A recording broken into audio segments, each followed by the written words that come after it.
8. Parking वाले ने 50,000 रुपए तो ऐसे कहा जैसे 50 रुपए पार्किंग में मांग रहा हूं। अबे पागल है क्या बे? 50,000? तेरा बाप छोड़ के गया था तेरी माँ। और फिर अगर राधिका मैम से सेटिंग है तेरी तो उन्हें तो हम भी जानते हैं। मैं ट्यूशन पढ़ता हूँ उनके यहाँ, मैं डायरेक्ट बात कर लूंगा। पार्किंग वाला हंसा। अरे बेटा तू अकेला नहीं है जो उनसे ट्यूशन पढ़ा है, बहुतों को ट्यूशन पढ़ाया है उन्होंने। मैंने तो तुझे फिर भी नाम बता दिया। अगर तू डायरेक्ट जाकर बोलेगा ना तो वो तेरे को ऐसा सूटेंगी ना कि पेपर में बैठने के लायक नहीं बचेगा। अथर्व को पिछली रात का पीडीएसएम याद आ गया। पर फिर भी 50,000 बहुत ज्यादा है यार। अच्छा, पर एक बात बता, कौन कौन से सब्जेक्ट में चीटिंग चाहिए तुझे? सब में।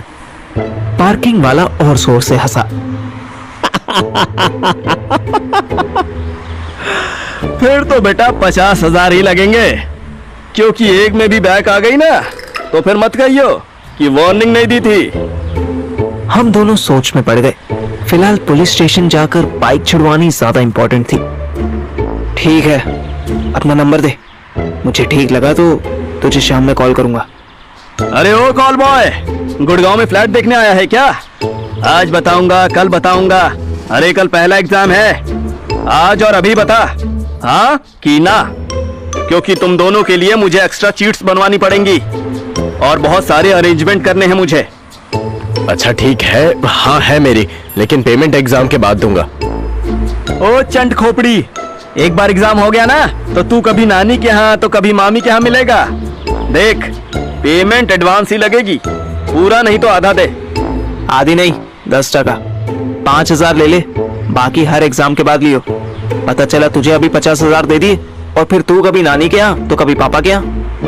पार्किंग वाला चौड़ा होता ऐसे मेरे आगे आया जैसे WWE खेलना चाहता हो। अबे चूतिए, 50,000 तो मैं यही मुंह देता हूँ। महीने का 10 लाख सिर्फ पार्किंग से कमाता हूँ मैं। हम दोनों उसका मुंह देखने लगे। भाई थोड़ा समझना, अभी 5 ही पड़े हैं, बाकी कल शाम को ले लियो, पर काम जरूर बनवा देना। पार्किंग वाला मुझे खोड़ने लगा। देख, सीख इससे, ऐसा बोलेगा तो जान भी मांग ले, दे दूंगा खुशी खुशी, लेकिन अकड़ मत दिखाइयो। चलो, अपना रोल नंबर और सब्जेक्ट सब एक पेपर पे लिख के दे दो। 2 नहीं, 1 ही। इसी को हेल्प चाहिए बस, मैं कर लूंगा। पार्किंग वाला फिर ऐसे हंसा जैसे टॉन्ट मार रहा हो। बहनचोद, तू इतना क्यों बोल रहा था जैसे पता नहीं कितना बड़ा आदमी है? अरे जब तेरे को कोई काम करवाना ही नहीं था तो तू बोला ही क्यों बीच में? मुझे बैकफुट पे आता देख अथर्व चौड़ा हो गया। ओ विजय सेतुपति, पकड़ को साइड रख। हो गया ना तेरा एक बार, भाई है मेरा ये, इसको जो मन में आएगा बोलेगा। तुझे पास नहीं करवाना तो गांड में डाल लियो अपनी सीट्स, पर एटीट्यूड मत दिखा, ठीक है? पार्किंग वाला अथर्व की तरफ भी ऐसे ही आया जैसे उसको यहीं पटक के मारेगा, पर अथर्व टूटा फूटा होकर भी फुल स्वैग में खड़ा रहा।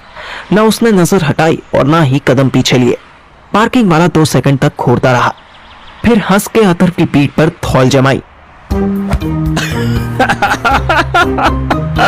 अरे भाई, मैं तो मजाक कर रहा था। अरे भाई हम तीनों, ला 5,000 दे। उसको 5,000 देने के बाद हमारा पुलिस स्टेशन जाने का कोई मतलब ही नहीं बनता था। हम घर आ गए। पापा ऑफिस गए हुए थे, उनको 5,000 रुपए के लिए कन्विंस करना तो इतना मुश्किल होता था। 50,000 मांगने पर उनको हार्ट अटैक ना आ जाए, इसका भी डर था। अथर्व को घर छोड़कर मैं सीधे सुहानी के पास पहुंचा। उसने कहा था कि आज फाइनल रिवीजन करना है। वो अगर ये कहती है कि आज घर में पोछा लगाना है तो भी मैं जरूर जाता। दोपहर 12 बजे मैं उसके घर पहुंचा। हमेशा की तरह गेट गुंजा आंटी ने खोला। अच्छा हुआ तुम आ गए, मैं तुम्हारी मम्मी को ही कॉल करने वाली थी। आओ अंदर आओ। मेरी तशरीफ हिल गई। एक भसड़ खत्म नहीं हुई थी कि आंटी नई भसड़ का सिग्नल दे रही थी। मैं सोफे पर बैठा, सुहानी मुझे कहीं दिखाई नहीं दे रही थी। गुंजा आंटी एक गिलास सादा पानी लेकर आई और मेरे सामने टेबल पर रख दिया। ये फर्स्ट टाइम था कि जब मुझे घर में घुसने पर लेमोनेड या कोई जूस ऑफर नहीं हुआ था। मैंने भी एटीट्यूड में पानी को हाथ नहीं लगाया। देखो बेटा, जिस एज में तुम लोग हो इसमें हम भी रह चुके हैं, पर हमारे टाइम में इतना खुलापन नहीं था। ऐसे पेरेंट्स के सामने हम ऊपर नहीं होते थे, पर आजकल के बच्चों को तो फोर्स करके तो कुछ करवाया ही नहीं जा सकता है।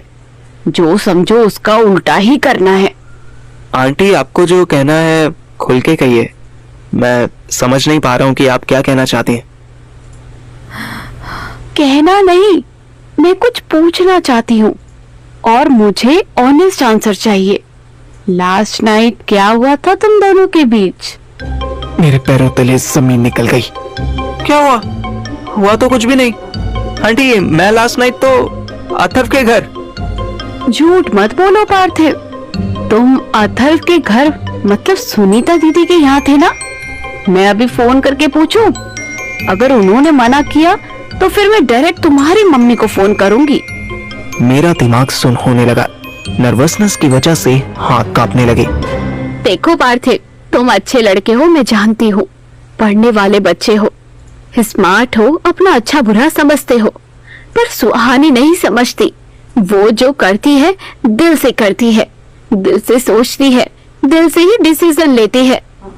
मैं समझता हूँ आंटी, पर हुआ क्या है? मैं बताने की कोशिश कर रही हूँ, ध्यान से सुनो। नहीं आंटी, आप मुझे सीधे बता दो। आप मुझे कुछ भी कह सकते हो, मैं आपके बेटे जैसा ही हूँ। नहीं हो तुम मेरे बेटे जैसे, सॉरी। हुआ क्या है पूछते हो? हुआ ये है कि सुबह से सुहानी को फीवर हो रहा है। हुआ ये भी है कि उसकी बेडशीट पर ब्लड के धब्बे मिले हैं मुझे। ये भी हुआ है कि उसके रूम में मुझे सुबह वॉशरूम के पास 2 गीली चप्पलें मिली हैं और वो दोनों ही चप्पलें सुहानी को पसंद नहीं है। और बताऊं हुआ क्या है, या तुम खुद ही बताओगे? मैंने कहा नीचे करके आराम से बैठ गया।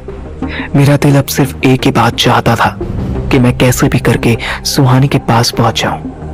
बोलो कुछ, चुप क्यों हो गए? और कौन था तुम्हारे साथ रूम में? क्या किया तुम लोगों ने? सच सच बताओ। आंटी, ये आप उसी से पूछिए। उससे पूछनी चाहती हो तो बस एक ही बात कहती है कि कुछ नहीं हुआ, जबकि मैं सुबह से देख रही हूँ कि उसको बहुत पेन हो रहा है। तुम रात को यहीं रुके थे ना? मैंने हल्का सा सर हिलाया। कुंजा आंटी को इतना गुस्सा आ रहा था कि उनकी आंखों में आंसू भर आए। तुम्हारे साथ अथर्व था? जी। मतलब तुम दोनों ने मेरी बच्ची के साथ? अथर्व को तो मैं जानती नहीं, पर तुम तो रोज घर आते हो ना? तुमने उसके साथ जबरदस्ती की? ओह शिट, मेरी होने वाली सासू माँ तो गलत ट्रैक पर जॉगिंग कर रही थी। अरे नहीं आंटी, अथर्व तो जमीन पे सोया। आंटी का करारा हाथ मेरे गाल पर पड़ा। मैं सोफे से फिसल कर फर्श पर गिर पड़ा। निकल जाओ घर से अभी, गेट आउट। आंटी, आप गलत समझ रहे हो। एक बार सुहानी से बात तो करने दो। वो नीचे नहीं आ सकती तो हम तो ऊपर चलते हैं। मैं कुंजा आंटी के पैरों में पड़ गया। मेरे लाइफ का फर्स्ट सेक्स को वो मेरा फर्स्ट रेप समझ रही थी। छी छी छी, ये कंफ्यूजन तो दूर होना ही चाहिए था। तुम इस घर में पैर नहीं रखोगे, समझे? और ना ही सुहानी के आसपास दिखोगे। मैं पैर दबा ही रहा था कि आंटी ने मुझे लात मार दी। निकलो यहाँ से, नहीं तो मैं पुलिस को फोन करती हूँ। मैं अटक गया। अगर पुलिस तक बात पहुंची तो 100% मेरी वाट लगने वाली थी। पता नहीं सुहानी को क्या हो गया है। सुबह जब छोड़कर गया था तब तो अच्छी भली थी। मैं बाहर जाने लगा, वो भी मेरे पीछे पीछे आई। आंटी, मैं फिर से कहता हूँ कि आप जो सोच रहे हो वो बिल्कुल नहीं है। हाँ, मैं सुहानी को पसंद करता हूँ, पर उसको नाखून भी लग जाए तो मैं ये सहन नहीं कर सकता। बाय। तुम डायलॉग बाजी मत करो। तुम राजेश्वरी के बेटे ना होते तो अभी तुम्हें यहीं से घसीटते हुए पुलिस स्टेशन ले जाती। इस घसीटने वाली बात पे मुझे गुस्सा आया। अब तो घर से निकल ही रहा था, दोबारा आना नहीं था। अब मैं कुछ भी पक सकता था। अगर आप ऐसा करती ना आंटी, तो आपकी लाडली सुहानी मेरे साथ साथ पुलिस स्टेशन आती। वो और मैं एक ही सेल में बंद मिलते आपको। मैं गुस्से में बहुत कुछ बोल गया, पर मम्मी को कुछ भी पता चलता तो पापा मेरी बैंड बजा सकते थे। 1 बज चुके थे। अचानक भालू जैसी दाढ़ी बाल वाला सीकड़ी लड़का मेरे पास आया और मेरे मुंह के सामने खड़े होकर चिल्लाने लगा। तू ही था ना जो रात में फोल्डिंग वाली सीढ़ी लेके गया था? हे भगवान, मेरे सारे पाप के आज ही सल्वेशन ढूंढने आए थे। सीढ़ी? कौन सी सीढ़ी? मेरे पास कोई सीढ़ी डीवीडी नहीं है। मैं तो पेनड्राइव भी दोस्त से मांग के चलाता हूँ। मुकेश को मैं पहचान चुका था।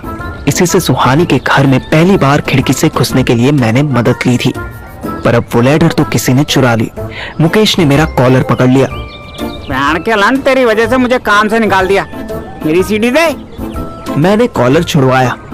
ओए, गाली नहीं, बदतमीजी नहीं, समझा? तुझे सीढ़ी चाहिए ना? रुक, मुझे याद करने दे। एक तो मुझसे सीढ़ी ले गया, ऊपर से ऑफिस में बोल दिया कि मैं दारू पी के कुछ भी कर देता हूँ।